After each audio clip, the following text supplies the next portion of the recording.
I am trying to get real with myself and with other white people, and it is painful work. There is a whole lot of blame toward black people for being the cause of how white people treat them, and I'm trying to get to the bottom of that. I decided to take a closer look at slavery since that's such a big topic in the United States. There has been slavery all over the world forever, and all colors of people have enslaved other colors of people for as long as we know about. But the transatlantic slave trade, in which Europeans brought African and Caribbean black people to the United States to be free labor in the new colonies before they were really the United States, is a whole different story of slavery. Slavery historically had to do with who won and who lost a war, who was convenient, who stumbled by at the wrong time, and so it wasn't specifically race-based.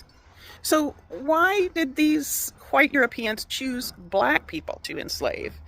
Because their physical differences from whites made it easier to create lies that they were biologically inferior. They invented science to defend this. It was easier to make these people who looked so different from us less human.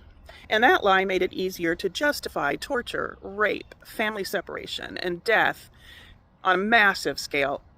And it made them, quite frankly, easier to identify if they tried to escape. The legacy didn't disappear when slavery ended. Eugenics came along and fed the racial superiority notion of whiteness, and it influenced the Nazi narrative along with the racial one. It carried over into segregation, Jim Crow, housing, policing, incarceration, education, all of that.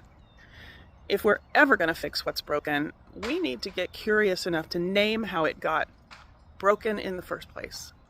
White people need to get curious so we can say no more, not on my watch.